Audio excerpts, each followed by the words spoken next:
നമസ്തേ. അപ്പോൾ ഇനി ഞാൻ മത്തായിയുടെ പുസ്തകം 3-ാം അധ്യായം അത് പറയാം.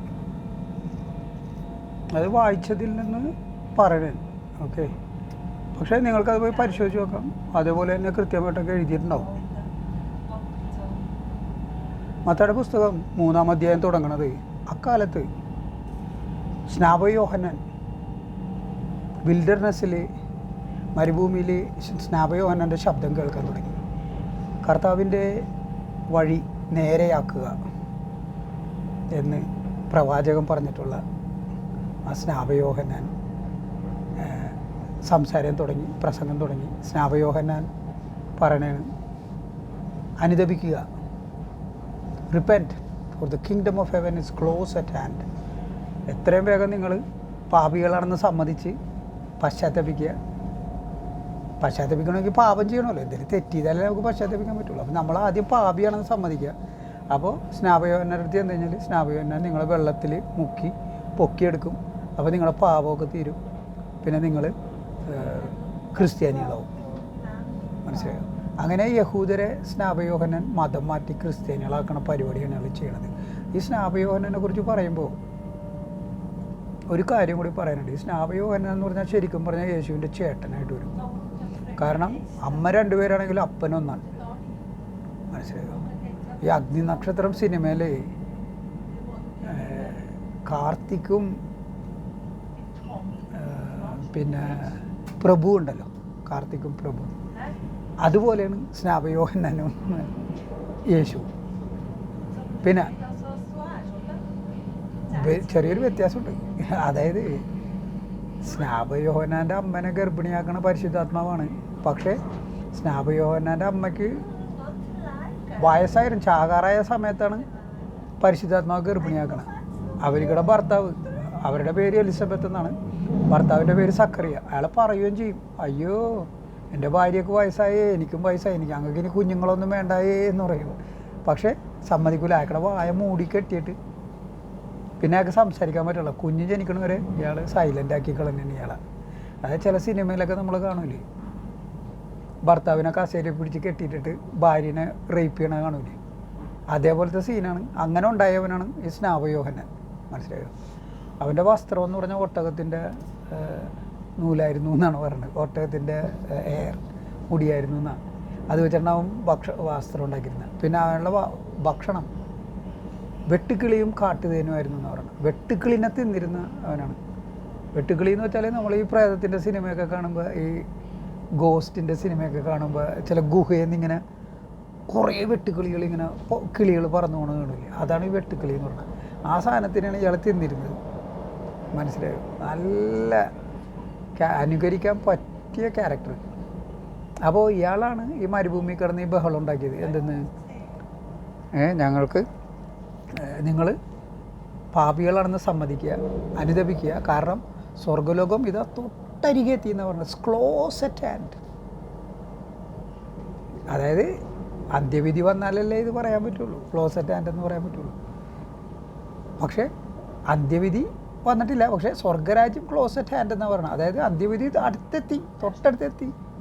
നാളെ കഴിഞ്ഞാൽ മറ്റന്നാൾ, നാളെയാണ് നാളത്തെ അന്ത്യവിധി, നാളെ കഴിഞ്ഞാൽ മറ്റന്നാൾ. ഈ ലാവ്ലിംഗ് കേസ് പോലെ ഇതിങ്ങനെ നീണ്ടു പോയിക്കൊണ്ടിരിക്കുന്നത് 2000 വർഷമായി. മനസ്സിലായോ? ഇതുവരെ അന്ത്യവിധി നാളും വന്നിട്ടില്ല, സ്വർഗവും വന്നിട്ടില്ല. 2000 വർഷം മുമ്പ് പറഞ്ഞ തള്ളാണിത്. The kingdom of heaven is close at hand. സ്വർഗരാജ്യം തൊട്ടടുത്തെത്തിയിരുന്നു. 2000 വർഷം കഴിഞ്ഞിട്ട് ഇന്നും ഈ തൊട്ടടുത്ത് ഉണ്ടെന്ന് 2000 വർഷം മുമ്പ് പറഞ്ഞ സ്വർഗരാജ്യം കാത്തിരിക്കണേണ് വിഡ്ഢികൾ, ക്രിസ്ത്യാനികൾ. മനസ്സിലായത്? അപ്പോൾ ഈ സ്നാപക യോഹന്നാൻ ഇങ്ങനെ പറയുമ്പോൾ കുറേ ആൾക്കാർ വന്നിട്ടുണ്ട്. ഗലീലിയിൽ നിന്ന് ആളുകൾ വന്നു, ഡെക്കോപോലീസിൽ നിന്ന് ആൾ വന്നു, അവിടെ നിന്ന് ഇവിടുന്ന് ആളുകൾ, ജോർദാൻ്റെ അക്കരയിൽ നിന്നും മാറി എല്ലായിടത്തു നിന്നും ആളുകൾ ഇയാളുടെ അടുത്ത് വന്നു എന്ന് പറയുന്നുണ്ട്. സ്നാപനം സ്വീകരിച്ചു. അപ്പോൾ ഇയാൾ നോക്കുമ്പോൾ ഫരിസേയരും സദൂക്യരും വരുന്നത് കാണണേ. അപ്പോൾ തന്നെ ഇയാൾക്ക് ദേഷ്യം പിടിക്കണേ യഹൂദരെ കാണുമ്പോൾ. യു ബ്രൂഡ് ഓഫ് വൈപ്പേഴ്സ്, അണലി സന്തതികളെ, who has warned you to escape the wrath of the Lord എന്ന് പറയും. നിങ്ങളെ വരാനിരിക്കുന്ന യഹോവയുടെ ക്രോധത്തിൽ നിന്ന് രക്ഷപ്പെടാൻ നിങ്ങളോട് താക്കീത് നൽകിയത് ആരാണെന്ന് ചോദിക്കും. മനസ്സിലായോ? പക്ഷേ ഞാൻ പറയുന്നു, അവൻ എൻ്റെ പിന്നാലെ ഒരുത്തൻ വരുന്നുണ്ട്, അവൻ എന്നെക്കാൾ ശക്തനാണ്. അവന് നെല്ലും പതിരും തിരിക്കാനും നെല്ല് അറപ്പുരയിൽ സൂക്ഷിക്കാനും പതിര് കെടാത്ത തീയിൽ കത്തിച്ചു കളയാനും അവനെ കൊണ്ട് കഴിയുമെന്ന് പറയും. അതായത് ഈ യഹൂദരെ കുറിച്ച് പറയണേ, നിങ്ങൾ ക്രിസ്ത്യാനികളായില്ലെങ്കിൽ കെടാത്ത തീയിൽ നിങ്ങളെ കത്തിച്ചു കളയുന്നു എന്ന് വെച്ചാൽ നരകത്തിലിടും. അൺക്വെഞ്ച് ഫയർ, കെടാത്ത തീ, അണയാത്ത തീ, അതാണത്. അപ്പം നിത്യമായിട്ട് നിങ്ങളെ നരകത്തിലിടും ക്രിസ്ത്യാനികളായില്ലെങ്കിൽ എന്നാണ് ഇവൻ പറയണത്, ഈ സ്നാപക യോഹന്നാൻ പുന്നാരമോൻ. ഓക്കെ, എങ്ങനെയൊക്കെയോ ജനിച്ചവൻ. ഇനി അടുത്തത്, അപ്പോൾ ഇത്രയും പറഞ്ഞു കഴിയുമ്പോൾ തന്നെ യേശു വരും. ഇവരോട് ഇങ്ങനെ കുറേ ശാപവാക്കുകളൊക്കെ ഉരുവിട്ട് കഴിയുമ്പോൾ വൃക്ഷത്തിൻ്റെ കടയ്ക്കൽ കോടാലി വെച്ച് കഴിഞ്ഞു എന്നൊക്കെ പറഞ്ഞ് അത്രയും പറഞ്ഞു കഴിയുമ്പോഴേക്കും യേശുവിൻ്റെ എൻട്രൻസാണ്. ഈ യഹൂദരോട് ഇയാൾ പറയുകയും ചെയ്യുമല്ലോ, എൻ്റെ പിന്നാലെ വരുന്നത് എന്നെക്കാൾ ശക്തമാനാണ്, അവൻ്റെ കാലിലെ ചെരുപ്പിലെ വാറഴിക്കാനുള്ള യോഗ്യത പോലും എനിക്കില്ല, ഞാനോ നിങ്ങൾക്ക് ജലം കൊണ്ട് സ്നാപനം നൽകുന്നു, എൻ്റെ പിന്നാലെ വരുന്നവൻ പരിശുദ്ധാത്മാവിനാലും അഗ്നിയാലും നിങ്ങളെ സ്നാപനം ചെയ്യും എന്ന് പറയണേ. പക്ഷേ ഇതൊക്കെ തള്ളാൻ കാരണം അവസാന അത്താഴ സമയത്ത് യേശു വരുന്നുണ്ട്, ഞാൻ പോയാലേ പരിശുദ്ധാത്മാവ് വരാൻ പറ്റുള്ളൂ. അപ്പോൾ യേശു പോയതിന് ശേഷമാണ് പരിശുദ്ധാത്മാവ് വരുന്നത്. അപ്പോൾ പിന്നെ ഈ ആൾക്കാരെ പരിശുദ്ധാത്മാവിനാൽ സ്നാപനം നൽകണം എങ്ങനെയാണ്? യേശു പോയതിന് ശേഷമല്ലേ പരിശുദ്ധാത്മാവ് വരുന്നത് അല്ലേ? അപ്പോൾ അവിടെ ഒരു വൈരുദ്ധ്യമുണ്ട്. ഇനി യേശു വന്നിട്ട് സ്നാപനം സ്വീകരിക്കും. അപ്പോൾ യേശു പറയും, ഞാനല്ലേ സ്നാപയോഹന്നാൻ പറയും, ഞാനല്ലേ നിൻ്റെ അടുത്തുനിന്ന് സ്നാപനം ഏൽക്കേണ്ടവൻ, നീ എന്നെക്കാളും വലിയവനല്ലേ. അപ്പോൾ യേശു പറയും, തൽക്കാലം ഇതിങ്ങനെ ഇരിക്കട്ടെ, ഇങ്ങനെ ഈ വിധത്തിൽ നമുക്ക് ധാർമ്മികത നടത്തിയെടുക്കാൻ. അതായത് ഉൾട്ടയായിട്ട് നമ്മുടെ ധാർമ്മികത എന്ന് വെച്ചാൽ അധാർമികതയാണ്. മനസ്സിലായോ? ചേട്ടനിരിക്കേണ്ട സ്ഥലത്ത് അനിയനിരിക്കും, അനിയനിരിക്കേണ്ട സ്ഥലത്ത് ചേട്ടനിരിക്കും. അതാണ് നമ്മുടെ ധാർമ്മികത എന്നാണ് അവിടെ പറയുന്നത്. യേശു സ്നാപനം സ്വീകരിച്ചു. വെള്ളത്തിൽ നിന്ന് എണീക്കുമ്പോൾ അപ്പോൾ തന്നെ സ്വർഗം തുറക്കുന്നതും പരിശുദ്ധാത്മാവ് യേശുവിൻ്റെ തലയിൽ വന്നിരിക്കുന്നത് പ്രാവിൻ്റെ രൂപത്തിൽ. മനസ്സിലായോ? തലയിൽ വന്നിരിക്കുന്നത് എല്ലാവരും കാണണേ. പോരാഞ്ഞിട്ട് അവിടെ ഒരു അശരീരം ഉണ്ടാവണേ, ഇവൻ എൻ്റെ പ്രിയപുത്രൻ, ഇവനിൽ ഞാൻ പ്രസാദിച്ചിരിക്കുന്നു എന്ന് പറയണേ. പരിശുദ്ധാത്മാവ് തലയിൽ വന്നിരുന്നപ്പോൾ തന്നെ യേശുവിന് പരിശുദ്ധാത്മാവ് കിട്ടി എന്നുള്ള അതിൻ്റെ അർത്ഥം. അങ്ങനെയാണെങ്കിൽ പിന്നെ അവസാന അത്താഴ സമയത്ത് I will send you A helper, he will send you N helper. പക്ഷെ ഞാൻ പോയാൽ മാത്രമേ ആ ഹെൽപ്പർ വരൂ. ആ ഹെൽപ്പർ എന്ന് പറഞ്ഞാൽ പരിശുദ്ധാത്മാവാണ്. യേശു പറയണത്, ഞാൻ നിങ്ങൾക്കൊരു സഹായം അയച്ചു തരാം, അത് പരിശുദ്ധാത്മാവാണ്. പക്ഷേ ഞാൻ പോയാലേ ആ സഹായം വരുള്ളൂ. കാരണം ഇതെല്ലാം ഒരൊറ്റ ആളാണ്. ഇപ്പം നോക്കൂ, ഞാൻ 3 പേരുടെ വേഷം കെട്ടേ നിങ്ങളെ വഞ്ചിക്കാനായിട്ട്. ഞാൻ പറയണേ, ഞാനാണ് പിതാവ്, ഞാനാണ് പരിശുദ്ധാത്മാവ്, ഞാനാണ് പുത്രൻ എന്ന് പറയണേ. ഈ 3 വേഷവും ഞാൻ തന്നെ കെട്ടണേ. അപ്പോൾ നിങ്ങൾക്ക് സംശയമായി. അപ്പോൾ നിങ്ങൾ പറഞ്ഞ ഒരു കാര്യം ചെയ്യും, പരിശുദ്ധാത്മാവും പുത്രനും കൂടി ഒരുമിച്ച് ഇങ്ങോട്ട് വരാൻ പറയും. പറ്റൂലല്ലോ, ഒരാളല്ലേ ഉള്ളൂ, ഒരാളല്ലേ ഉള്ളൂ. മനസ്സിലായോ? ഇപ്പോൾ ഒരാൾ ഇരട്ട വേഷം കെട്ടുമ്പോൾ പ്രശ്നം എന്താണെന്ന് വെച്ചാൽ, അയാൾക്ക് പല സമയത്ത് വിവിധ സമയത്ത് 2 ആൾക്കാരായിട്ട് വേഷം കെട്ടി വരാൻ പറ്റും. പക്ഷെ ഒരേ സമയത്ത് ഈ 2 പേരും വരണമെന്ന് വെച്ചാൽ നടക്കൂല. അതുകൊണ്ടാണ് യേശു പറയണത്, ഞാൻ പോയാലേ പരിശുദ്ധാത്മാവ് വരാൻ പറ്റുള്ളൂ. ഈ പരിശുദ്ധാത്മാവെന്ന് പറഞ്ഞാൽ യേശു തന്നെയാണ്. മനസ്സിലായോ? പരിശുദ്ധാത്മാവെന്ന് പറഞ്ഞാൽ മറിയ പരിശുദ്ധാത്മാവിനാൽ ഗർഭിണിയായി കാണപ്പെട്ടു എന്നാണ് എഴുതിയിരിക്കുന്നത്. ഓക്കെ, അപ്പോൾ യേശുവിൻ്റെ അച്ഛനാണ് പരിശുദ്ധാത്മാവ്. നമ്മുടെ അമ്മയെ ആരാണോ ഗർഭിണിയാക്കുന്നത് അയാളാണ് നമ്മുടെ അച്ഛൻ. ഇവിടെ യേശുവിൻ്റെ അമ്മയായ മറിയത്തിനെ ഗർഭിണിയാക്കിയത് പരിശുദ്ധാത്മാവാണെന്ന് പറഞ്ഞു. അപ്പോൾ പരിശുദ്ധാത്മാവാണ് യേശുവിൻ്റെ അച്ഛൻ. യേശു യോഹന്നാൻ്റെ പുസ്തകം 10-ാം അധ്യായം 30-ാം വാക്യത്തിൽ വളരെ കൃത്യമായിട്ട് പറയുന്നുണ്ട്, ഞാനും എൻ്റെ പിതാവ് ഒന്നാണെന്ന്. അപ്പോൾ യേശുവും പരിശുദ്ധാത്മാവ് ഒന്നായില്ലേ? ഇല്ലേ? അതുകൊണ്ടാണ് ഞാൻ പോയാലേ അവൻ വരുവുള്ളൂ എന്ന് പറയുന്നതിൻ്റെ കാര്യം അതാണ്. കാരണം ഇവരെല്ലാം ഒരൊറ്റ ആളാണ്, ആളുകളെ പറ്റിക്കാൻ വേണ്ടി നടത്തുന്ന അടവാണ്. അതുപോലെ തന്നെയല്ലേ അവസാന അത്താഴ സമയത്ത് ഫിലിപ്പ് പറയണത്, show us the Father, that's all we need. ഞങ്ങൾക്ക് പിതാവിനെ കാണിച്ചു തരിക, അത് മാത്രം മതി. അപ്പോൾ യേശു പറഞ്ഞണ്ട, ഫിലിപ്പേ, നീ ഇത്രയും നാളെ എൻ്റെ കൂടെ ഉണ്ടായിരുന്നിട്ടും നീ പിതാവിനെ കാണിച്ചു തരാൻ പറഞ്ഞാൽ ഞാൻ എങ്ങനെ കാണിച്ചു തരാൻ? ഞാൻ എൻ്റെ പിതാവിൻ്റെ ഉള്ളിലും പിതാവ് എൻ്റെ ഉള്ളിലുമാണ്. എന്നെ കാണുന്നവർ എൻ്റെ പിതാവിനെയാണ് കാണുന്നത്. യേശുവിൻ്റെ ഡയലോഗ്. അവർ രണ്ടുപേരും ഒറ്റ ആളായില്ലേ? ആയില്ലേ? അപ്പോൾ സത്യത്തിൽ ഒരാളുള്ളൂ അവിടെ. ആ ശരീരം കൊണ്ട് അടിയിൽ ഒരു പിണ്ണാക്ക് കൊണ്ട് അടിയില്ല. ഇതൊക്കെ ബൈബിളിൽ ചുമ്മാ ആൾക്കാരെ പറ്റിക്കാനുണ്ട്. ഇതൊക്കെ വിശ്വസിച്ചിട്ടാണ് ക്രിസ്ത്യാനികൾ ഇങ്ങനെ യേശുവിൻ്റെ പുറകെ ഭക്തിയോടുകൂടി യേശുവിൻ്റെ പുറകെ യേശുവിനെ സ്നേഹിക്കുന്നത്. ഇതൊക്കെ പൊള്ളത്തരമാണെന്ന് അറിയുമ്പോൾ ആ സ്നേഹം ഇല്ലാണ്ടായിക്കോളും. ഓക്കെ, അപ്പോൾ അതാണ് ഞാൻ ശ്രമിക്കുന്നത്. എൻ്റെ പൊള്ളത്തരം ചൂണ്ടിക്കാണിക്കാനാണ് ഞാൻ ശ്രമിക്കുന്നത്. അപ്പോൾ ആ ശരീരം ഉണ്ടായി, ഇവനെൻ്റെ പ്രിയപുത്രൻ, ഇവനെ ഞാൻ പ്രസാദിച്ചിരിക്കുന്നു എന്ന് പറഞ്ഞു. ഓക്കെ, യേശു വെറും പുത്രനല്ല, പ്രിയപുത്രനാണ്. എന്നിട്ടാണ് ആ പ്രിയപുത്രൻ അവസാന അത്താഴം കഴിഞ്ഞ് ഗെത്സമനി പോയി പ്രാർത്ഥിക്കുമ്പോൾ, പിതാവേ, കഴിയുമെങ്കിൽ ഈ പാനപാത്രം എന്നിൽ നിന്ന് അകറ്റണമേ എന്ന് പറഞ്ഞിട്ട് അകറ്റിയില്ലല്ലോ. പിതാവേ, കഴിയുമെങ്കിൽ ഈ പാനപാത്രം എന്നിൽ നിന്ന് അകറ്റണമേ എന്നാണ് പറയണമെങ്കിലും അതിൻ്റെ അർത്ഥം എന്നെ കൊല്ലരുതേ, എനിക്ക് ചാവണ്ടായേ എന്നാണ് അതിൻ്റെ അർത്ഥം. മനസ്സിലായോ? പക്ഷേ യേശുവിനെ കൊന്നു. അതായത് പ്രിയപുത്രൻ്റെ കരച്ചിൽ പ്രിയ ഡാഡി കേട്ടില്ല. അപ്പോൾ തന്നെ മനസ്സിലാക്കാമല്ലോ അത് പ്രിയപുത്രനും കോപ്പൊന്നുമല്ല, ചുമ്മാ തള്ളനാണെന്ന് അല്ലേ? അപ്പോൾ ഇങ്ങനത്തെ ഒരു അശരീരി ഉണ്ടായി. അത് കഴിയുന്നതോടുകൂടി 3-ാം അധ്യായം തീർന്നു. യേശുവിൻ്റെ ബാപ്റ്റിസം കഴിഞ്ഞു, യേശു ക്രിസ്ത്യാനിയായി. അതോടുകൂടി 3-ാം അധ്യായം അവസാനിക്കണേ. പിന്നെ 4-ാം അധ്യായം. Then the Spirit took Jesus to be tempted by the devil, to the wilderness to be tempted by the devil, where he fasted 40 days and 40 nights. After 40 days and 40 nights, he was hungry. അങ്ങനെ എഴുതിയേക്കണം. അതായത് അതിനുശേഷം 4-ാം അധ്യായമാണ് ഇത്. അതിനുശേഷം യേശുവിനെ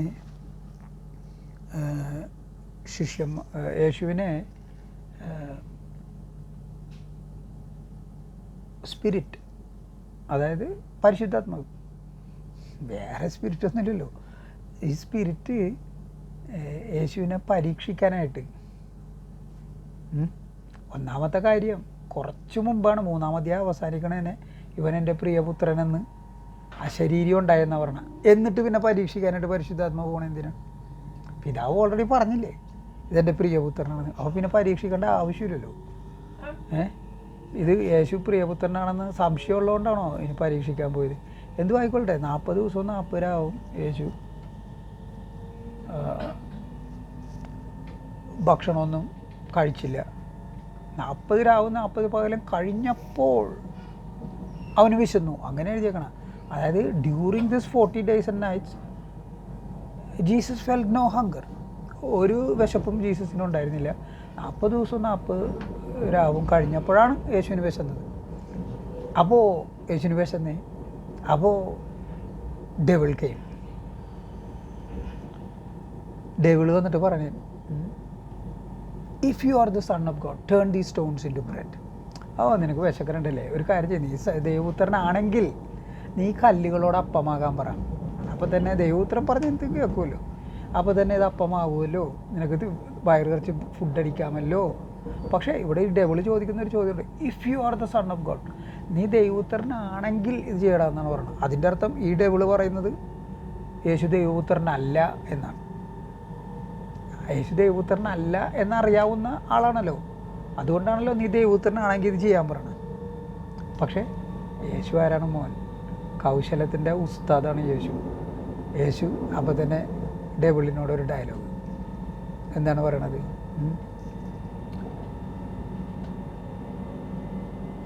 മനുഷ്യർ ജീവിക്കുന്നത് അപ്പം കൊണ്ട് മാത്രമല്ല, ദൈവത്തിൻ്റെ വായിൽ നിന്ന് വരുന്ന വചനങ്ങളാലും അത്രേ. കൊള്ളാം. നുഹൂം എന്ന് പറഞ്ഞൊരു പുസ്തകമുണ്ട്, NAHUM. അതിൽ ഈ ദൈവം പറയുന്നത് മലം വാരി എറിയുമെന്നാണ് പറയണത്. ദൈവം പറയണേ മനുഷ്യരെ പറ്റി, മനുഷ്യരോട് പറയണേ മലം വാരി എറിയും. ക്രോധം വന്നു കഴിയുമ്പോൾ സ്വന്തം മലമാണോ ഇനി വേറെ വല്ല പട്ടിയുടെ മല എടുത്ത് എറിയണമെന്ന് അത് വ്യക്തമായിട്ട് പറഞ്ഞിട്ടില്ല. എന്തായാലും മലം വാരി എറിയണ ദൈവമാണ്.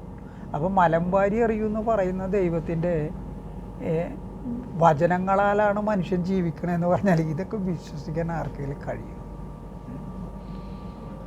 അപ്പോൾ അത് കഴിഞ്ഞു ഒന്നാമത്തെ പരീക്ഷണം.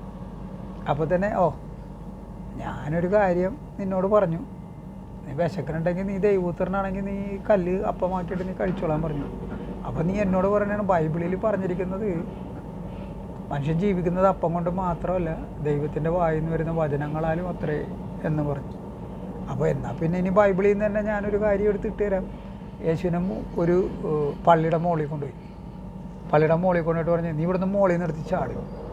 If you are the son of God, അവിടെയും പറയുന്നുണ്ട് നീ ദൈവത്തിനാണെങ്കിൽ ഇതിൻ്റെ മുകളിൽ നിർത്തി ചാടും.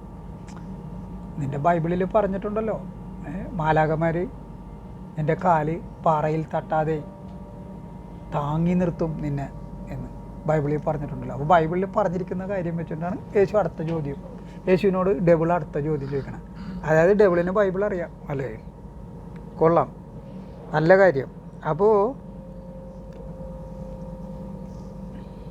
യേശു അതിന് മറുപടി കൊടുക്കണേ. എന്താണ് മറുപടി? യേശു പറയുന്നത് ബൈബിളിൽ നിൻ്റെ ദൈവത്തെ പരീക്ഷിക്കരുത്. Do not put your Lord God in to test എന്നും പറഞ്ഞിട്ടുണ്ട് എന്ന് പറയും. അതായത് ഞാൻ ഇവിടെ നിന്ന് ചാടിക്കഴിഞ്ഞാൽ അത് ദൈവത്തിന് പരീക്ഷിക്കലാവും. അതുകൊണ്ട് ഞാൻ ചാടണില്ല, ഞാൻ ദൈവപുത്രൻ തന്നെയാണ്. പക്ഷെ ഈ പറയുന്ന കാര്യങ്ങളൊന്നും ഞാൻ ചെയ്യൂല, എങ്കിലും ഞാൻ ദൈവപുത്രനാണ്. മനസ്സിലായി? അപ്പോൾ തന്നെ പിശാച് യേശുവിനെ ഇസ്രായേലിലെ ഒരു വലിയ മലയുടെ മുകളിലോട്ട് കൊണ്ടുപോയി. എന്നിട്ട് ലോകത്തിലെ സകല രാജ്യങ്ങളും കാണിച്ചു കൊടുത്തു. അവിടെ എഴുതി വച്ചിരിക്കണേ മത്തായിയുടെ പുസ്തകം 4-ാം അധ്യായം. ഓക്കെ, നിങ്ങൾ വായിച്ചു നോക്കി. സകല രാജ്യങ്ങളും കാണിച്ചു കൊടുത്തിട്ട് പറയണേ, നീ എന്നെ ആരാധിക്കുമെങ്കിൽ ഞാൻ ഈ രാജ്യമൊക്കെ നിനക്ക് തരാതെ യേശുവേ എന്ന് പറയണേ. അപ്പോൾ തന്നെ അവിടെ ഒരു വലിയൊരു പ്രശ്നമുണ്ട്. കാരണം അവിടെ ബൈബിൾ പറയുന്നത് എന്താണ്? ഒരു ഇസ്രായേലിലൊരു വലിയ മല, 510 മീറ്ററാണ് ഇസ്രായേലിലെ ഏറ്റവും നീളം കൂടിയ ഉയരം കൂടിയ മല. അതിന് മുകളിലില്ല. ഇനി എവറസ്റ്റ് എന്ന് പറഞ്ഞ മലയുണ്ടല്ലോ, അത് ഇസ്രായേലാണെന്ന് കരുതിക്കോ. നമുക്ക് അങ്ങനെ ചിന്തിക്കാമല്ലോ. 510 മീറ്റർ പോട്ടെ, 8000 മീറ്ററിലധികം ഉയരമുള്ള എവറസ്റ്റ് ഇസ്രായേലിലായിരുന്നു എന്ന് വിചാരിക്കുക. അതിൻ്റെ മുകളിലാണ് യേശുവിനെ കൊണ്ടുപോയതെന്ന് വിചാരിക്കുക. അങ്ങനെയാണെങ്കിലും എവറസ്റ്റിൻ്റെ മുകളിൽ നോക്കിക്കഴിഞ്ഞാൽ ഈ ഭൂമി മുഴുവനും കാണാൻ പറ്റുമോ? പറ്റത്തില്ലല്ലോ. കാരണം ഭൂമി ഉരുണ്ടല്ലേ ഇരിക്കണത്. യാതൊരു കാരണവശാലും കാണാൻ പറ്റില്ല, ഒരു ഭാഗം മാത്രമേ കാണാൻ പറ്റുള്ളൂ. മനസ്സിലായോ? അപ്പോൾ ബൈബിൾ അവിടെ പറഞ്ഞു വെക്കുന്നത് എന്താണ്? ഇസ്രായേലിലൊരു കുഞ്ഞു മലയുടെ മുകളിൽ കൊണ്ടുപോയി കഴിഞ്ഞാൽ നിങ്ങൾക്ക് ലോകം മുഴുവനും കാണാടാന്നാണ് പറയണത്. അതായത് ലോകം പരന്നായിരിക്കണത്. ദൈവം ചപ്പാത്തി പരത്തിയ പോലെ പരത്തി വെച്ചേക്കണെന്നാണ് പറയണത്. എന്തൊരു പൊട്ടത്തിലും എന്തൊരു അശാസ്ത്രീയമായ കാര്യമാണ് എഴുതിയിരിക്കണത്. ആലോചിച്ച് നോക്ക്. ഒരു ദൈവിക ഗ്രന്ഥത്തിൽ ഇങ്ങനെ എഴുതുമോ? ഇങ്ങനൊരു ബുൾഷിറ്റ് അസംബന്ധം എഴുതി വെക്കുമോ? ഭൂമി പരന്നതാണെന്നാണ് അവിടെ പറയുന്നത്. എനിവേ, അതൊരു വേറെ വിഷയമാണ്. അപ്പോൾ യേശുവിനെ അവിടെ ഇങ്ങനെ പറഞ്ഞല്ലോ, നീ എന്നെ ആരാധിക്കുമെങ്കിൽ ഈ ലോകത്തിലെ സകല സാധനങ്ങളും രാജ്യങ്ങൾ നിനക്ക് ഞാൻ തരാമെന്ന് പറയും. അപ്പോൾ തന്നെ യേശു പറയും, നിൻ്റെ കർത്താവായ ദൈവത്തെ മാത്രമേ ആരാധിക്കാൻ പാടുള്ളൂ, അവനെ മാത്രമേ സേവിക്കാൻ പാടുള്ളൂ എന്ന് പറയും. എന്ന് ബൈബിളിൽ പറഞ്ഞിട്ടുണ്ടെന്ന് പറയും. മനസ്സിലായോ? പിശാചിൻ്റെ ചോദ്യങ്ങൾക്കൊക്കെ 3 ചോദ്യങ്ങൾക്കും യേശു ബൈബിളിൽ നിന്ന് മറുപടി കൊടുക്കും. മനസ്സിലായോ? കാർത്തിക് ചെയ്യുന്നതും അത് തന്നെ. ബൈബിളിൽ നിന്ന് തന്നെയാണ് എൻ്റെ മറുപടി. ഞാൻ എന്തെങ്കിലും പറഞ്ഞിട്ടുണ്ടോ നിങ്ങളോട്? എന്തെങ്കിലും ഇതുവരെ പറഞ്ഞിട്ടുണ്ടോ എൻ്റെ ഭാഗത്തു നിന്ന്? ഒന്നുമില്ല. എല്ലാം ബൈബിളിലെ വചനങ്ങളാണ്. അതുകൊണ്ടുള്ള കളിയാണ്. യേശു അത് തന്നെയല്ലേ കളിച്ചത്? അല്ലേ? അപ്പോൾ 3 പ്രാവശ്യം പിശാച് യേശുവിനെ ചാലഞ്ച് ചെയ്ത് 3 ചാലഞ്ചും യേശു ഏറ്റെടുത്തില്ല. പക്ഷേ പിശാച് പറഞ്ഞത് if you are the son of God എന്നാണ് പറഞ്ഞത്. ഇത് ഒരു പിശാച്. ബൈബിളിൽ വേറെയും പിശാചുകളുണ്ട്. യേശു നടന്നു പോകുന്ന സ്ഥലത്തൊക്കെ പിശാച് ബാധിച്ച മനുഷ്യർ അവനെ കണ്ട് അവൻ്റെ മുമ്പിൽ വന്ന് മുട്ടൂത്തിന്ന് ദൈവപുത്ര ക്രിസ്തുവേ എന്ന് ഉറക്കെ വിളിച്ചു കൂവി എന്ന് പറയുന്നുണ്ട്. അപ്പോൾ ഇവിടെ ഒരു പിശാച് പറയുന്നത് if you are the son of God. അപ്പോൾ ആ പിശാചിനറിയാം യേശു സൺ ഓഫ് ഗോഡ് അല്ല എന്ന്. വേറെ മറ്റ് പിശാചുകൾ യേശു പോകുന്ന സ്ഥലത്തൊക്കെ അത് ഒറ്റക്ക് പോകുമ്പോൾ അല്ലട്ടെ, നോട്ട് ദ പോയിൻറ്റ്. ശിഷ്യന്മാരുടെ കൂടെ പോകുമ്പോൾ മാത്രം. അതായത് ശിഷ്യന്മാരിത് കാണണം. പോകുന്നിടത്തൊക്കെ ആടിനെ പട്ടിയാക്കണ കഥ നിങ്ങൾ കേട്ടിട്ടില്ലേ? ആടിനെ പട്ടിയാക്കണ കഥ. 4-5 ആൾക്കാർ അവിടെ ഇവിടെയൊക്കെ നിർത്തിയിട്ട് നിങ്ങളെന്താണ് പട്ടിനെ കൊണ്ടുപോകണത്, മനസ്സിലായത്? അങ്ങനെ പറഞ്ഞ് ലാസ്റ്റ് അയാൾ ഇത് പട്ടിയാണെന്ന് പറഞ്ഞ് ആടിനെ അങ്ങോട്ട് ഉപേക്ഷിക്കും. അപ്പോൾ മറ്റേയാൾക്ക് ആട് എടുക്കാൻ പറ്റും. അതേപോലത്തെ പരിപാടിയാണത്. യേശു പോകുന്നിടത്തൊക്കെ പിശാച് ബാധിച്ച ആൾക്കാർ വന്നിട്ട് യേശുവിനോട് പറഞ്ഞേ, നീ ദൈവപുത്രനാണ്. ഉറക്കെ വിളിച്ച് said in a loud voice, അലറിക്കരഞ്ഞുകൊണ്ട് പറയുന്നു യേശു ദൈവപുത്രനാണ്. യേശു എന്താ പറഞ്ഞേക്കണേ? യോഹന്നാൻ്റെ പുസ്തകം 8-ാം അധ്യായം 44-ാം വാക്യം. അതായത് പിശാചിൽ സത്യമില്ല. പിശാച് നുണയല്ലാണ്ട് മറ്റൊന്നും പറയുന്നില്ല. എന്തുകൊണ്ടെന്നാൽ അവനിൽ സത്യമില്ല. Because there is no truth in him. when he utters lie, he is only uttering what is natural to him. അവൻ നുണ പറയുമ്പോൾ അവൻ സ്വാഭാവികമായിട്ടാണ് നുണ പറയുന്നത്. അവൻ്റെ ഹാബിച്വൽ ലയറാണ് അവൻ. അത് നുണയല്ലാണ്ട് വേറെ ഒന്നും പറയാൻ പോണില്ല, മനസ്സിലായോ? എന്നും മാത്രമല്ല, there is no truth in him എന്നും പറയുന്നുണ്ട്. പിശാചിൽ സത്യമില്ല എന്നും പറയുന്നുണ്ട്. പക്ഷേ പിശാച് ബാധിച്ച ആൾക്കാരൊക്കെ യേശുവിനെ കാണുമ്പോൾ, അത് പ്രത്യേകിച്ചും യേശു ശിഷ്യന്മാരോടെ പോകുമ്പോൾ യേശുവിൻ്റെ മുമ്പിൽ പോയി ഒന്ന് മുട്ടുകുത്തി നിന്നിട്ട് നീ ദൈവപുത്രൻ അലറിക്കരണേ. അപ്പോൾ ഈ ശിഷ്യന്മാരൊക്കെ കേൾക്കുവേ. ശിഷ്യന്മാർക്ക് അറിയില്ലല്ലോ ഇത് പിശാച് ബാധിച്ച ആൾക്കാരാണ് പറയണേ, മനസ്സിലായി? പക്ഷെ ബൈബിളിൽ എഴുതി വെച്ചിട്ടുണ്ട് പിശാച് ബാധിച്ച ആൾക്കാരാണെന്ന്. ശിഷ്യന്മാർ നോക്കുമ്പോൾ 2 മനുഷ്യർ വന്നിട്ട് മുട്ടുകുത്തി നിന്നിട്ട് ദൈവപുത്ര എന്ന് പറയണേ. പോണിടത്തൊക്കെ ആൾക്കാർ, ഈ പിശാച് ബാധിച്ച ആൾക്കാർ വന്നിട്ട് യേശു ദൈവപുത്രനാണെന്ന് സാക്ഷ്യം പറയണേ. അപ്പോൾ യേശു ദൈവപുത്രനാണെന്നുള്ള സാക്ഷികൾ ഏറ്റവും കൂടുതൽ പിശാചുക്കളാണ് സാക്ഷികൾ. പോരെ? അതും വാ തുറന്ന നുണ മാത്രം പറയുന്ന പിശാചുക്കൾ. എങ്ങനെയുണ്ട്? യേശു ദൈവപുത്രനാണെന്നൊക്കെ വിശ്വാസമായി, എല്ലാവർക്കും വിശ്വാസമായി. അപ്പോൾ അങ്ങനെ ഈ 3ാമത്തെ പരീക്ഷണവും കഴിഞ്ഞിട്ട് പിശാച് അവനെ വിട്ടകന്നു എന്ന് പറഞ്ഞേക്കണം. ഓക്കെ, അത് കഴിഞ്ഞിട്ട് അടുത്ത സെൻറ്റൻസ് എഴുതിയേക്കണം. അതായത് മത്തായിയുടെ പുസ്തകം 4-ാം അധ്യായം 12-ാം വാക്യം. അവിടെ പറയുന്നത്, when Jesus heard that John had been put into prison, he withdrew into Galilee. യോഹന്നാനെ ആൾക്കാർ പൂട്ടി, യഹൂദര്. പൂട്ടിയില്ലെങ്കിലല്ലേ അതിശയമുള്ളൂ. യഹൂദരെ കാണുമ്പോൾ തന്നെ തെറിവിളിയല്ലേ, സർപ്പസന്തതികളെ എന്നല്ലേ വിളിക്കണത് യഹൂദരെ. പോരാഞ്ഞിട്ട് അവരെ ഭീഷണിപ്പെടുത്തണം.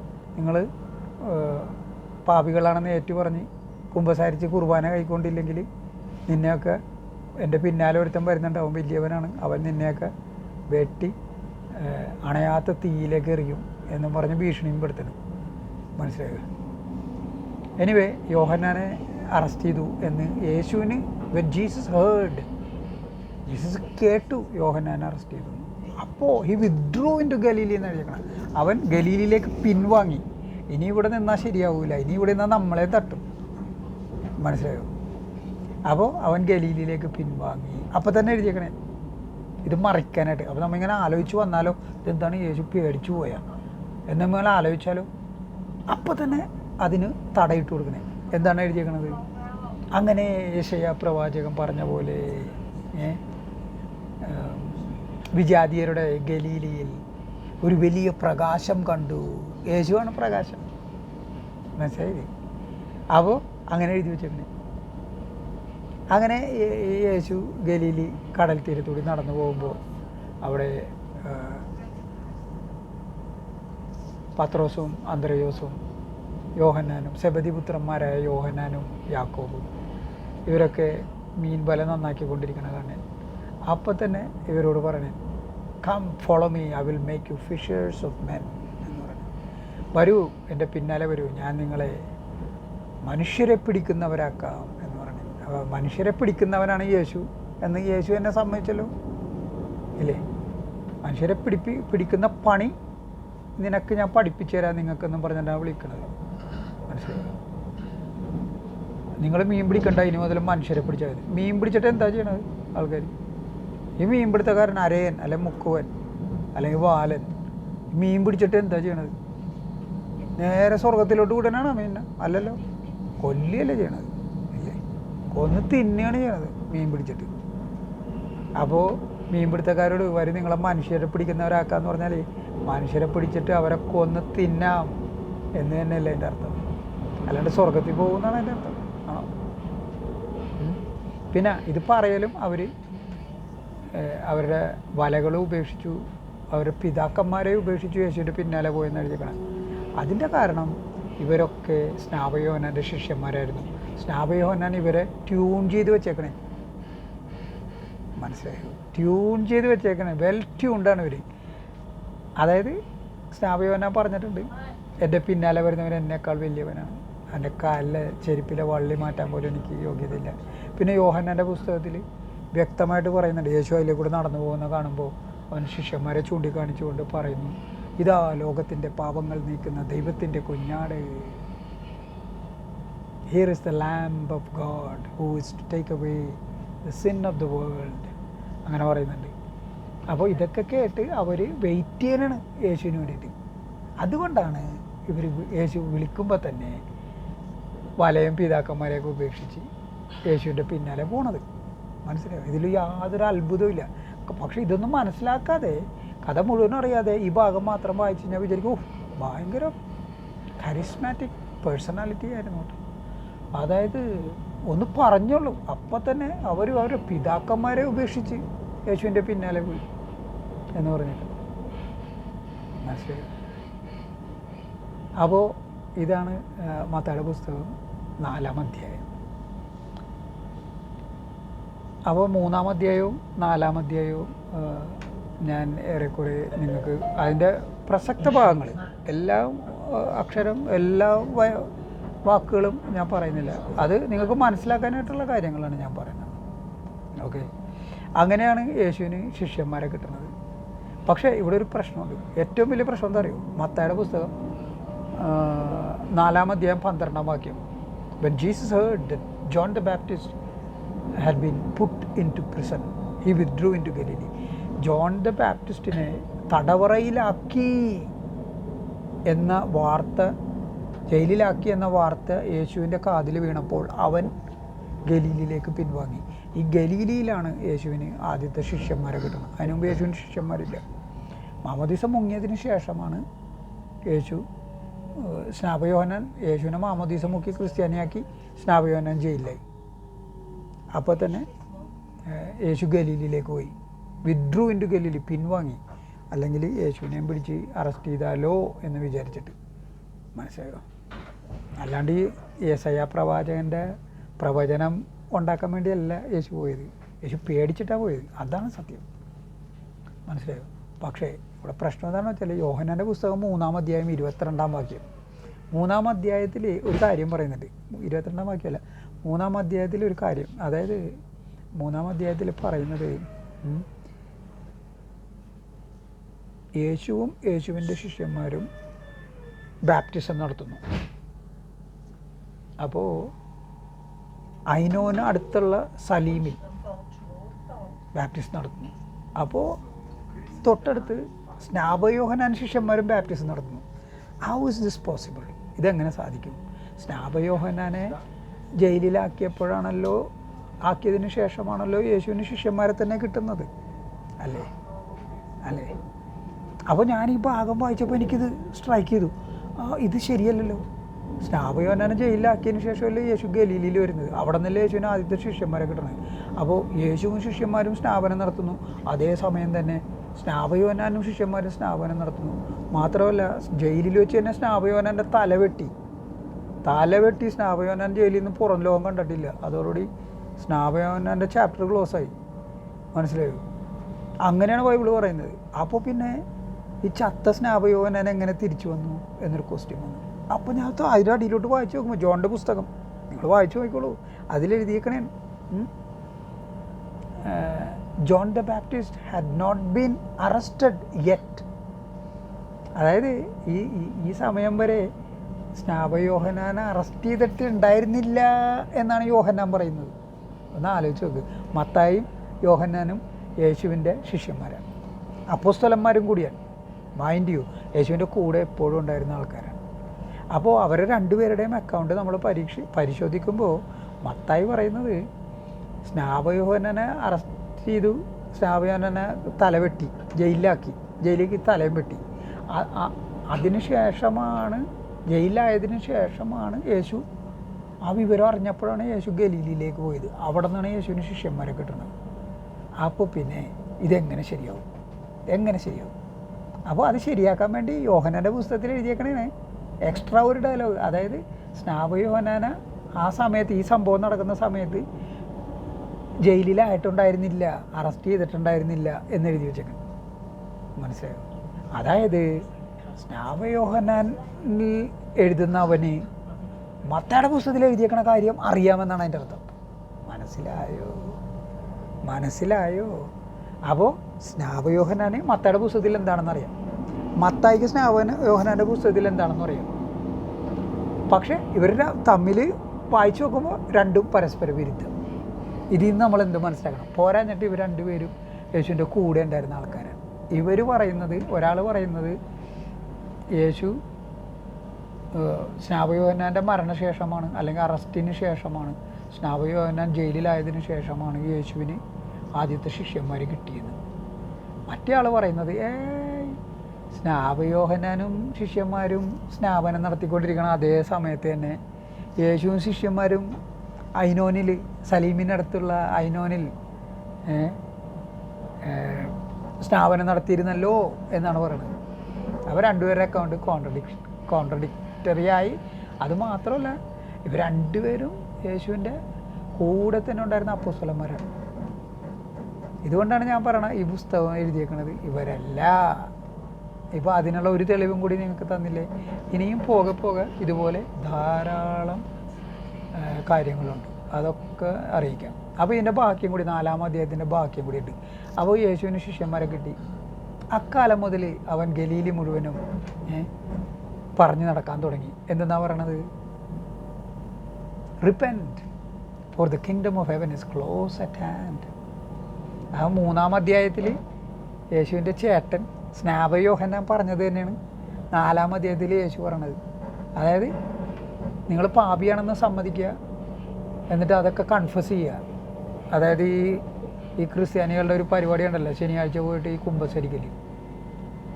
അപ്പോൾ പെണ്ണുങ്ങൾ വന്നിട്ട് അവർ വ്യഭിചരിച്ച കഥയും ആണുങ്ങളും വന്നിട്ട് വ്യഭിചരിച്ച കഥയൊക്കെ പറയുമ്പോൾ ഈ വികാരിക്ക് അത് കേട്ടൊരു വികാരം കൊള്ളാനായിട്ടുള്ള ഒരു അവസരം ഉണ്ടാകും എന്നല്ലാണ്ട് വേറൊരു ഗുണവും ഉണ്ടാകുന്നില്ല. അതുകൊണ്ട് മനസ്സിലായോ? അപ്പോൾ ആ പരിപാടിയൊക്കെ തുടങ്ങിയത് യേശുവാണ്.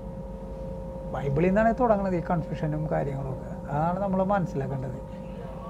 ഓക്കെ, അപ്പോൾ യേശു പറയണേ, വരൂ, പരിതപിക്കൂ, സ്വർഗരാജ്യം സമീപിച്ചിരിക്കുന്നു. 2000 വർഷം മുമ്പ് യേശു പറയണേ, kingdom of heaven is close at hand. സ്വർഗരാജ്യം ഇതാ തൊട്ടരികിലെത്തി എന്ന് പറയണേ. പക്ഷേ 2000 വർഷം കഴിഞ്ഞിട്ടും ഇതുവരെ സ്വർഗരാജ്യം വന്നിട്ടില്ല. ഈ ഇല്ലാത്ത സ്വർഗരാജ്യം കാത്തുകൊണ്ട് ക്രിസ്ത്യാനികളും മുസ്ലിങ്ങളും യഹൂദരും അവരുടെ മാതാപിതാക്കളുടെ ശരീരം, അപ്പൂപ്പൻ്റെയും അമ്മൂമ്മയുടെയും ഒക്കെ പുഴുക്കൾക്ക് തിന്നാൻ വേണ്ടി കുഴിച്ചു മൂടണേ. അവിടെ കിടന്ന് ചീഞ്ഞളയും, പുഴുക്കൾ തിന്നും. സ്വന്തം അച്ഛൻ്റെ അമ്മയുടെയും ശരീരം, സ്വന്തം അപ്പൂപ്പൻ്റെ അമ്മൂമ്മയുടെയൊക്കെ ശരീരം, അത് യേശു മോളിൽ നിന്ന് വരും എന്ന് വിശ്വസിച്ചെന്താണ് ചെയ്യണത്? യേശു പറഞ്ഞത് മുഴുവനും കള്ളമായിരുന്നു. യേശു ഒരിടത്തും വരാൻ പോണില്ല. യേശു എങ്ങോട്ടെങ്കിലും പോയാലേ വരുള്ളൂ. യേശു ഇവിടെ തന്നെയുണ്ട്. മനസ്സിലായോ? യേശു തന്നെ പറഞ്ഞിട്ടുണ്ടല്ലോ, 3-4 പേർ എൻ്റെ പേരിൽ എവിടെ ഒരുമിച്ച് കൂടുന്നോ അവരുടെ മധ്യത്തിൽ ഞാനുണ്ടാകുന്നു അല്ലേ? അപ്പോൾ എവിടെയൊക്കെയാണ് ക്രിസ്ത്യാനികളുള്ളത് അവിടെ യേശു ഉണ്ട്. അല്ലാണ്ട് യേശുവിന് വന്നിട്ട് സ്വർഗത്തിലൊന്നും കൊണ്ടുപോകാൻ യേശുവിനെ കൊണ്ട് പറ്റില്ല. യേശുവിൻ്റെ മരണമൊഴി തന്നെ മതിയല്ലോ. പിതാവേ, ദൈവമേ, ദൈവമേ, ഓ ഗോഡ്, ഏലി ഏലി, oh God, why have you forsaken me, ഏലി ഏലി ലമാ സബക്താനി. എൻ്റെ ദൈവമേ, എൻ്റെ ദൈവമേ, എങ്കിലും നീ എന്നെ ഉപേക്ഷിച്ച് കളഞ്ഞല്ല. അപ്പോൾ നിരാശയിൽ അവസാനിച്ച ഒരാളാണ് യേശു. ചാകാൻ നേരം, പിതാവ് എന്നെ നീ രക്ഷിച്ചില്ലല്ലോ, ഉപേക്ഷിച്ച് കളഞ്ഞല്ല എന്നും പറഞ്ഞൊരു ഡിസ്പെയറിലാണ് മരിക്കുന്നത്. അങ്ങനെയുള്ള ഒരാൾ ഈ ലോകത്ത് നിങ്ങൾ കുഴിച്ചു മൂടിയ നിങ്ങളുടെ അപ്പൂപ്പനെ അമ്മൂമ്മനെയൊക്കെ പൊക്കി സ്വർഗത്തിൽ കൊണ്ടുപോകുമെന്ന് നിങ്ങൾ വിചാരിക്കുന്നുണ്ടെങ്കിൽ നിങ്ങളെക്കാളും വലിയ വിഡ്ഢികൾ വേറെ ആരുമില്ല. പക്ഷേ നിങ്ങളുടെ ആ വിചാരമൊക്കെ കാർത്തികിൻ്റെ ബൈബിള് വായന തുടർച്ചയായി വന്ന് കേട്ട് കഴിഞ്ഞാൽ അതൊക്കെ മാറിക്കോളും. നിങ്ങളുടെ മിഥ്യാധാരണകളൊക്കെ മാറും. നിങ്ങൾ ഈ അച്ഛനും അമ്മയുടെ ശരീരം ഈ ലോകം മുഴുവനും ശവപ്പറമ്പാക്കാണ്ട് അത് കത്തിച്ച് കളയുക ജഡം. അതാണ് വേണ്ടത്. ഹിന്ദുക്കൾ ചെയ്യുന്നതാണ് അതിൻ്റെ ശരി. ഓക്കെ, അല്ലാണ്ട് കുഴിച്ചിട്ട് കഴിഞ്ഞാൽ ഇത് ആരും വന്നിട്ട് ഇത് പൊക്കാൻ പോണില്ല. ആരും നിങ്ങളുടെ അപ്പൂപ്പനോ അമ്മൂമ്മയൊന്നും ഒരു കാലത്തും എണീറ്റ് വരാൻ പോണില്ല. മനസ്സിലായോ? പിന്നെ ഇസയായുടെ പുസ്തകത്തിൽ, യഹൂദരുടെ പുസ്തകമുള്ളത്, അതിൻ്റെ അകത്ത് പറയുന്നുണ്ട് അന്ത്യ ദിവസത്തെക്കുറിച്ച്. അപ്പോൾ ശബ്ദം, അസ്ഥികൾ കൂട്ടിമുട്ടുന്ന ശബ്ദം, അസ്ഥികളിൽ മാംസം വന്ന് ചേരുന്ന ശബ്ദം. മനസ്സിലായോ? അതായത് ഈ അസ്ഥിക്കൂടത്തിൽ മാംസം വന്ന് ചേരുമെന്ന്, എന്നിട്ട് എണീച്ചു വരും എന്നാൾ. നിങ്ങളൊന്ന് ആലോചിച്ച് നോക്കൂ. യേശു മാത്രമാണല്ലോ ഇങ്ങനെ വന്നതായിട്ട് പറയുന്നത്. അത് യേശു ഡബിളായിരുന്നു, ഗോസ്റ്റാണ് വന്നത്. അതവിടെ നിൽക്കട്ടെ, അത് ഞാൻ പിന്നെ പറയാം. പക്ഷേ യേശു വന്നു എന്ന് പറയുന്നുണ്ടല്ലോ. യേശു എങ്ങനെ വന്നത് നിങ്ങൾക്ക് ഓർമ്മയുണ്ടോ? യേശു വന്നത്, യേശു ദ്വിതിമോസ് തോമാസിനോട് പറയുന്നുണ്ടല്ലോ, സംശയാലുവായ ഡൗട്ടിങ് തോമസിനോട് പറയണ്ടല്ലോ. അതായത് യേശു മരിച്ചു കഴിഞ്ഞിട്ട് രണ്ടാമത് വന്നെ ഞായറാഴ്ച, വെള്ളിയാഴ്ച യേശുവിനെ കുറിച്ച് തെറിച്ചു, ഞായറാഴ്ച വന്നിട്ട് ശിഷ്യന്മാരുടെ അടുത്ത് വന്നത് അർദ്ധരാത്രിയാണ്. വെളുപ്പിനെ യേശു എണീറ്റു എന്നാണ് പറയുന്നത്, ഉയർത്തെഴുന്നേറ്റു എന്നാണ് പറയുന്നത്. പക്ഷേ ശിഷ്യന്മാരുടെ അടുത്ത് വരുന്നത് 12 മണി അർദ്ധരാത്രിയിലാണ് വരുന്നത്. നൗ അങ്ങനെ യേശു വന്നപ്പോൾ തോമാസ് അവരുടെ കൂടെ ഉണ്ടായിരുന്നില്ല എന്ന് പറയുന്നുണ്ട്. അപ്പോൾ ഇത് ലൂക്കായുടെ പുസ്തകത്തിലുണ്ട്. അപ്പോൾ തോമസ് ഉണ്ടായിരുന്നില്ല. ഓക്കെ, അപ്പോൾ 6 ദിവസം കഴിഞ്ഞപ്പോൾ യേശു ഒന്നും കൂടി വന്നു. 6 ദിവസം യേശു ലാസ് വേഗാസിൽ ഒരു എൻ്റർടൈൻമെൻറ്റിന് വേണ്ടി പോയേക്കണായിരുന്നു.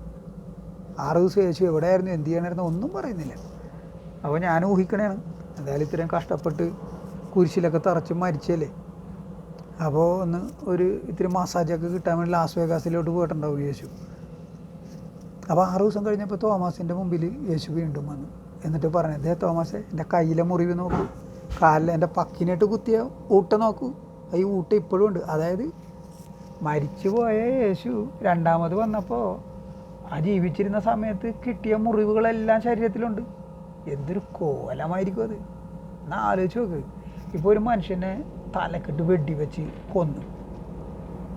അപ്പോൾ ഇവിടെ ഒരു വലിയൊരു ഊട്ടയാണ് ഇവിടെ തലയ്ക്ക്. അപ്പോൾ അയാൾ ചത്ത്, അയാളിനെ എണീച്ച് വരുമ്പോൾ യേശുവിനെ പോലെ തന്നെ ആയിരിക്കുമല്ലോ എണീച്ച് വരുന്നത്.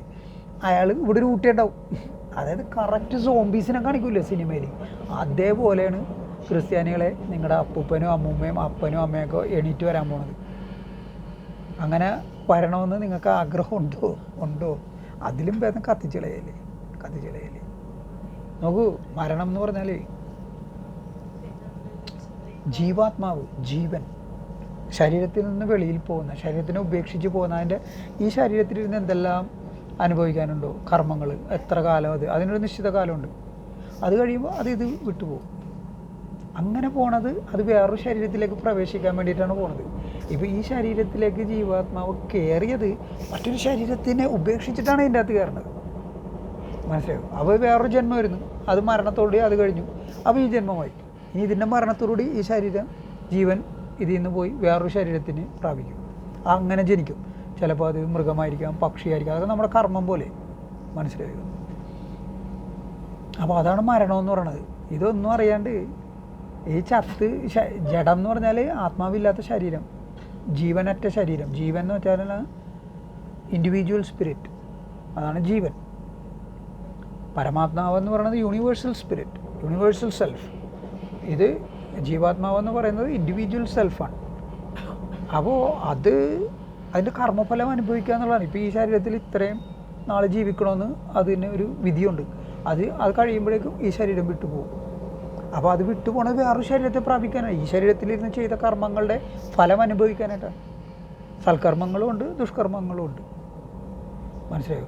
അപ്പോൾ അങ്ങനെ പോയി വേറൊരു ശരീരം വേറെ തുടങ്ങി.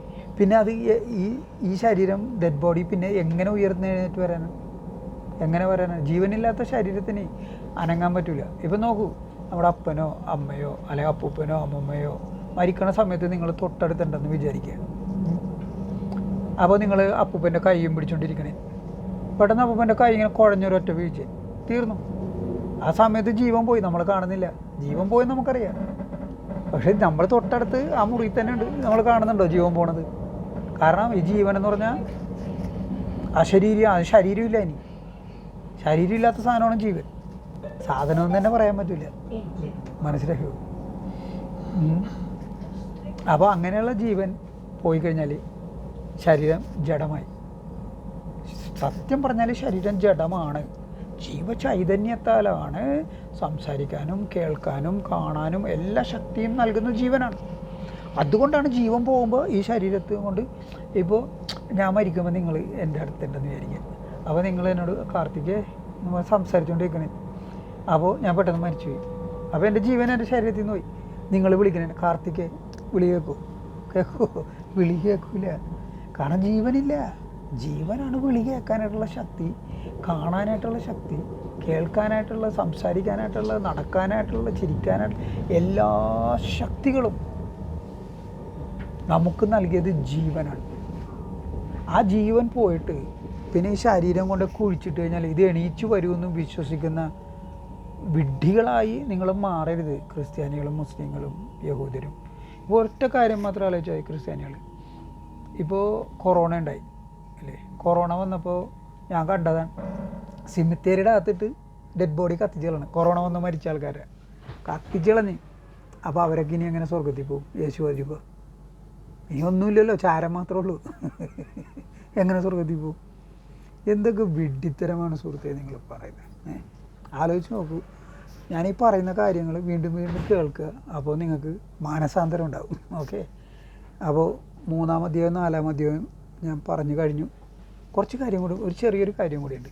അപ്പോൾ യേശുവിനിങ്ങനെ ശിഷ്യന്മാരായി, യേശു ഇങ്ങനെ മാനസാന്തരപ്പെടുവിൻ എന്ന് പറയാൻ തുടങ്ങി. അപ്പോൾ തന്നെ അവിടെയുള്ള സകല ആൾക്കാരും യേശുവിനെ ഫോളോ ചെയ്തു എന്നാണ് എഴുതിയേക്കണം. ഡെക്കപ്പോലീസിലുള്ള ആൾക്കാർ, ഗലീലിയിലുള്ള ആൾക്കാർ, യൂദാദേശത്തുള്ള ആൾക്കാർ എല്ലാവരും യേശുവിനെ ഫോളോ ചെയ്തു. ഈവനിങ് കെയിം, വൈകുന്നേരമായപ്പോൾ യേശുവിൻ്റെ അടുത്ത് എല്ലാ പിശാച് ബാധിച്ച ആൾക്കാരും വന്നു. പിശാച് ബാധിച്ച ആൾക്കാരൊക്കെ അതേ പരമപിശാചിൻ്റെ ചുറ്റിനും വട്ടം വളഞ്ഞിരിക്കണേ. മനസ്സിലാവും. യേശു അവരെയൊക്കെ ഒരു വാക്കുകൊണ്ട് സുഖപ്പെടുത്തി എന്നാണ് പറഞ്ഞത്. ഗോ എന്ന് പറയുമ്പോൾ തന്നെ പിശാച് ആളെ വിട്ടുപോകും. അപ്പോൾ പിശാച് ബാധ മാറി, മനുഷ്യൻ ക്ലീനായി. പിശാച് ബാധിച്ച് കാത് കേൾക്കാൻ പറ്റണില്ല. കാത് കേൾക്കാണ്ടായി കഴിഞ്ഞാൽ സംസാരിക്കാനും പറ്റില്ല. മനസ്സിലായോ? കാതും വായും തമ്മിലുള്ളൊരു കണക്ഷനാണത്. കാരണം നമ്മളെങ്ങനെയാണ് സംസാരിക്കണത്, ഇപ്പോൾ അമ്മ നമ്മൾ പറഞ്ഞൊരു ശിശുവായിരിക്കും, അമ്മ വിളിക്ക്, അമ്മ എന്ന് വിളിക്ക്, അമ്മ അമ്മ. അത് നമുക്ക് കാതിലാണ് കേൾക്കണത് ഇല്ലേ? അത് കേട്ട് കേട്ട് കേട്ട് ഒരിക്കൽ വായിക്കൂടി അമ്മ എന്ന് നമ്മൾ വിളിക്കണേ ഇല്ലേ? അപ്പോൾ കാത് കേൾക്കാൻ പറ്റില്ലെങ്കിൽ എങ്ങനെ സംസാരിക്കാൻ പറ്റത്തില്ല. അപ്പോൾ പിശാച് ബാധിച്ച് കാത് കേൾക്കാതായി, സംസാരിക്കാൻ പറ്റാണ്ടായി. നോക്കൂ, പിശാച് ബാധ എന്ന് വെച്ചാൽ എന്താണ്? സ്പിരിറ്റ് പൊസഷൻ എന്നാണ് ഇംഗ്ലീഷിൽ പറയുന്നത്. അതെന്താണ് പൊസഷൻ എന്ന് വെച്ചാൽ? എന്താണ്? ഇപ്പോൾ ഈ സ്ഥലം എൻ്റെ പൊസഷനിലാണ് എന്ന് പറഞ്ഞാൽ അതിൻ്റെ അർത്ഥം എന്താണ്? ഈ സ്ഥലം എൻ്റെ നിയന്ത്രണത്തിലാണ്. അപ്പോൾ സ്പിരിറ്റ് പൊസഷൻ എന്ന് പറഞ്ഞാൽ സ്പിരിറ്റ്, ഈവിൾ സ്പിരിറ്റ്, പിശാച്, അതിൻ്റെ നിയന്ത്രണത്തിലാവണേണ് ഒരു മനുഷ്യൻ്റെ മനസ്സ് അതിൻ്റെ നിയന്ത്രണത്തിലാവണേ. മനസ്സിലാണ് പിശാച് ബാധ ഉണ്ടാവണം. ഓക്കെ, മനസ്സ് നിയന്ത്രണത്തിലായി. ഇപ്പം ഞാനാണ് ആ പിശാചെന്ന് വിചാരിക്കുക. ഞാൻ നിങ്ങളുടെ മനസ്സ് എൻ്റെ നിയന്ത്രണത്തിലാവണേ. ഞാൻ നിങ്ങളെ ബാധിച്ചു, പിശാച് ബാധ ഉണ്ടായി. അപ്പോൾ ഞാൻ നിങ്ങളുടെ മനസ്സ് എൻ്റെ നിയന്ത്രണത്തിലാണ്. മനസ്സ് പറയുമ്പോഴാണ് നിങ്ങൾ സംസാരിക്കണത് ഇല്ലേ? ഉറങ്ങിക്കിടക്കുമ്പോൾ മനസ്സ് പ്രവർത്തിക്കുന്നില്ല, നിങ്ങൾ സംസാരിക്കുന്നില്ല, ജഡം പോലെ തന്നെ കിടക്കണേ ഇല്ലേ? അപ്പോൾ പിശാച് ബാധിച്ചു കഴിഞ്ഞാൽ നിങ്ങൾ സംസാരിക്കാതാകാം, കേൾക്കാത്ത മാതിരി ആവാം. പക്ഷെ പിശാച് പോയി കഴിഞ്ഞാൽ നിങ്ങളുടെ നിയന്ത്രണത്തിലായി, എല്ലാം പഴയതുപോലെ തന്നെ വർക്ക് ചെയ്യും. അതാണ് അവിടെ സംഭവിച്ചത്. യേശു സൗഖ്യപ്പെടുത്തി എന്ന് പറഞ്ഞാൽ ഈ പിശാച് ബാധിച്ച ആൾക്കാരെയാണ് യേശു സൗഖ്യപ്പെടുത്തിയത്. ഓക്കെ. മറ്റൊരു കാര്യം കൂടി, യേശു ഇങ്ങനെ പിശാച് ബാധിച്ച ആൾക്കാരെ ഒഴിപ്പിക്കുമ്പോൾ, ഇത് ഈ 4-ാം അധ്യായത്തിലുള്ളതല്ല കേട്ടോ, പക്ഷേ റെലവൻ്റ് ആയതുകൊണ്ട് പറയണേ. യഹൂദർ പറയും, we have never seen something like this ever in Israel എന്ന് പറയും. ഇസ്രായേലിൽ ഇങ്ങനെ പിശാച് ബാധിക്കണ സംഗതി, പിശാചിനെ ഒഴിപ്പിക്കണത് ഞങ്ങൾ ഇതുവരെ കണ്ടിട്ടില്ല എന്ന് പറയും. ഞാനൊരു കാര്യം പറയട്ടെ, നിങ്ങൾ ബൈബിൾ മുഴുവനും എടുത്ത് പിന്നിലോട്ട് നോക്കിക്കോ. യേശു വരുന്നതിന് മുമ്പ് പിന്നിലോട്ട് നോക്കിക്കോളൂ. ഒരു പിശാച് ബാധയില്ല, പിശാച് ബാധിച്ച ആൾക്കാരില്ല. പക്ഷേ യേശു വന്നു കഴിയുമ്പോൾ ഇസ്രായേലിലെ സകല ആൾക്കാർക്കും പിശാച് ബാധ, സകലർക്കും പിശാച് ബാധ. ഈ പിശാച് ബാധ ഇല്ലെങ്കിൽ യേശുവിന് ഈ ദൈവപുത്രൻ എന്നുള്ള വേഷം അഭിനയിച്ച് തീർക്കാൻ പറ്റൂല. കാരണം പിശാച് ബാധിച്ച ആൾക്കാർ, പിശാച് ബാധിച്ച് ഊമനായി ബധിരനായി അവരെയൊക്കെ യേശു സുഖപ്പെടുത്തുന്ന പിശാചിനെ ഒഴിപ്പിക്കും. അപ്പോൾ തന്നെ അവർ സംസാരിക്കാൻ തുടങ്ങും. അപ്പോൾ ജനങ്ങൾ വിചാരിക്കും, ഓ മഹാൻ, എന്തൊരു ശക്തിയാണ് ഇവനുള്ളത്, എന്തൊരു ശക്തിയാണെന്ന് വിചാരിക്കും. മനസ്സിലായോ? അപ്പോൾ ഇത് സത്യം പറഞ്ഞാൽ പിശാചുക്കളും യേശുവും തമ്മിൽ നടത്തിയ ഒരു നാടകമാണിത്.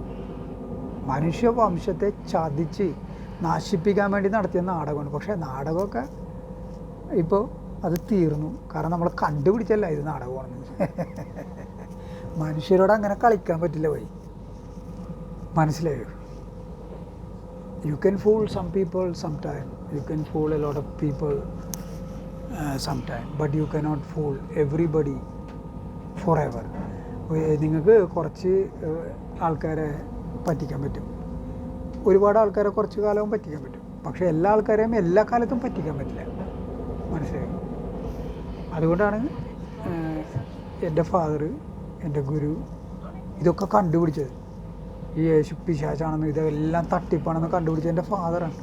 ഫാദർ പറഞ്ഞ കേട്ട കാര്യങ്ങൾ അതാണ് ഞാൻ നിങ്ങളോട് പറയണത്. ആക്ച്വലി എൻ്റെ പിതാവിൽ നിന്ന് കേട്ടത് അതുപോലെ തന്നെ ഞാൻ നിങ്ങളോട് പറയുക. പക്ഷേ ഇതേ ഡയലോഗ് തന്നെ യേശുവും പറഞ്ഞിട്ടുണ്ട്. പക്ഷേ യേശുവിന് പിതാവില്ല, എനിക്ക് പിതാവുണ്ട്. അതാണ് എൻ്റെ വ്യത്യാസം. ഓക്കെ. പക്ഷെ ഞാനും പിതാവ് പറഞ്ഞത് തന്നെയാണ് എൻ്റെ പിതാവിൽ നിന്നാണ് ഇതൊക്കെ ഞാൻ മനസ്സിലാക്കുന്നത്. അല്ലാണ്ട് ഇതൊന്നും മനസ്സിലാക്കാനുള്ള ബുദ്ധി ശക്തിയൊന്നും എനിക്കില്ല. ഇതെല്ലാം മൈ ഫാദർ ഇൻ ഹെവൻ, എൻ്റെ സ്വർഗസ്ഥനായ പിതാവ് കാണിച്ചു തന്നതാണ് ഞാൻ നിങ്ങളോട് പറയുന്നത്. ഈ ബൈബിളിലുള്ള ഈ യേശു പിശാചാണെന്ന് ഞാൻ മനസ്സിലാക്കാൻ കാരണം തന്നെ എൻ്റെ പിതാവാണ്. അപ്പോൾ അത് എനിക്ക് ഫ്രീ ആയിട്ട് കിട്ടി, ഞാൻ നിങ്ങൾക്ക് ഫ്രീ ആയിട്ട് തരുന്നു. നിങ്ങളത് മനസ്സിലാക്കുക. ഈ ലോകത്തിലെ എല്ലാ പ്രശ്നങ്ങൾക്കും കാരണം ഈ യേശു എന്ന് പറയുന്നവൻ മനുഷ്യരുടെ സുഹൃത്ത് എന്ന വ്യാജേന. അതാണ് ഞാൻ ഇപ്പോൾ ഈ വീഡിയോൻ്റെ തുടക്കം തന്നെ ഒരു സംഭവം എഴുതി കാണിക്കുന്നില്ലേ, അതിൻ്റെ അർത്ഥം അതാണ്. All problems of man in these many centuries come in truth from the active presence of his sworn enemy, namely Mary Jesus, in the guise of his friend and savior. അതായത് മനുഷ്യൻ്റെ സുഹൃത്താണ്, രക്ഷകനാണെന്നും പറഞ്ഞ് മനുഷ്യനെ പറ്റിക്കുന്ന വഞ്ചിക്കുന്ന യേശു. ആ യേശുവിൻ്റെ വഞ്ചനകൾ മനസ്സിലാക്കണമെന്നുണ്ടെങ്കിൽ ബൈബിള് നമ്മൾ സംസാരിക്കാണ്ട് വേറെ നിവൃത്തിയില്ല. ബൈബിള് തന്നെ എടുക്കണം, ഇല്ലേ? അതാണ് നമ്മൾ ചെയ്തുകൊണ്ടിരിക്കണം. ബൈബിള് വെച്ചിട്ട് കൃത്യമായിട്ട് അതിൽ എഴുതിയേക്കണ കാര്യങ്ങൾ പറയുകയാണ് ചെയ്യണം. ഓക്കെ. അപ്പോൾ വൈരുദ്ധ്യങ്ങളൊക്കെ ഒരുപാട് ഞാൻ നിങ്ങൾക്ക് ഇപ്പോൾ തന്നെ കാണിച്ചു തന്നിട്ടുണ്ട്. എന്തെങ്കിലും സംശയം ഉണ്ടെങ്കിൽ ദയവായി ചോദിക്കുക. അപ്പോൾ യേശു ഈ പിശാചുക്കളെ ഓടിക്കുന്നു എന്ന് പറയുന്നു. അവിടത്തോടുകൂടി 4-ാം അധ്യായം അവസാനിക്കണം. ഇനി 5-ാം അധ്യായവുമായിട്ട് ഞാൻ വരാം. ഓക്കെ. 5-ാം അധ്യായം യേശുവിൻ്റെ പ്രസംഗമാണ്. അതിലൊരുപാട് കാര്യങ്ങൾ പറയാനുണ്ട്, ഒരുപാട് കാര്യങ്ങൾ പറയാനുണ്ട്. ഓക്കെ. നന്ദി, നമസ്തേ, ഹർ ഹർ മഹാദേവ്.